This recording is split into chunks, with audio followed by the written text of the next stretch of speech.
Hi everybody, this is Jeff in the library. We're going to talk today about how to use EBSCO and create some folders in it. So let's say you have some articles you want to come back to later. You're going to be working on this project for a while. It'd be a great idea if you would create some folders within EBSCO. Now there is a general folder in EBSCO that you can add articles to right here. But if you add them to the folder without signing in, you're only going to have those articles for this search session. When you log out and come back in again, they're not going to be in there, unless you do what we talk about today. We're going to sign in here. Now what we can do, once you're already in the database, you can sign in and create personalized folders that you can keep as long as you want. And that anytime that you come use this database again, if you sign in, it'll go back to the articles you had told it to set aside for you.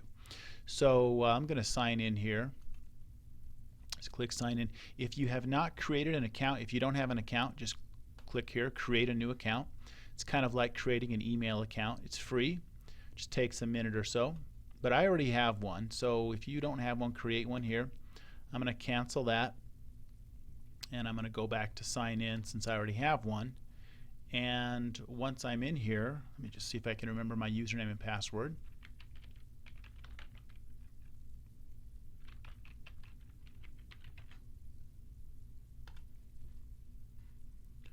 So it's thinking about it, it's looking for me. Okay, so now I'm signed in. Now it says my EBSCO host.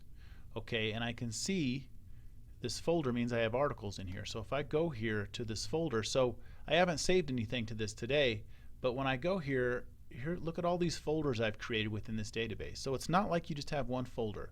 I have all these folders for these articles I want to go back to at some point. Let's say I want to revisit the paper I wrote on Beethoven's deafness. If I open this up, I can open these articles, click on here, and it'll bring me the articles that I had set aside on Beethoven's deafness. Let's say this is a project I'm going to work on all semester.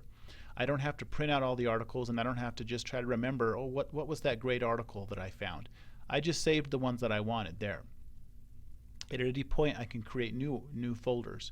So right now I'm doing this paper on social anxiety. Let me create a new folder.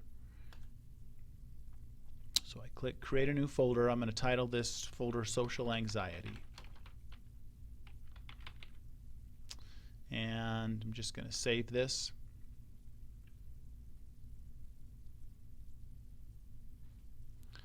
It's doing its thing here. Okay, so now I have a folder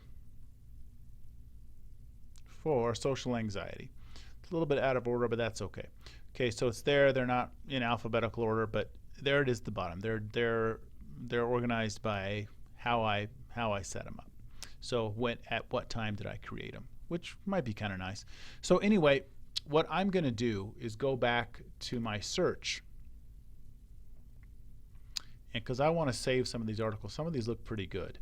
So I'm going to save this one here, and it can go in just a general folder, which is just the my folder, or I can go down here and tell it to the last folder that was on my list there. Put it in the social anxiety folder. Okay, now it's in that folder. I'll just add a few more of these. I'm just going to click on social anxiety. It's going to add it there. Add this one here, whichever ones you want to add. And I'll add that one there, all to the social anxiety folder. So then when I want to go back a little bit later, when I want to look and see which of these articles are really going to be useful for me, I'll just click the folder button again. And I'll go over here, click on the plus sign by social anxiety, and go into my articles. So there's the articles I had selected. Now any of these that I want, let's say I don't like this article, I don't want to use it, I could just check mark it and delete it, delete the items. Okay. Now the nice thing about it is here, let's say I'm done with my session for the day. Okay, I'm done using EBSCO. Let me sign out, and I'm just going to close it out. Okay. Now the next time that I use it, I'm back at the library website. Let's say it's sometime tomorrow or next week, and I'm coming back to use this again. Let me open up EBSCO. I'll just go back into Academic Search Premier. Now I'm going to sign in. So now if I go to the folder, because I'm not signed in, there's nothing here. But if I sign in,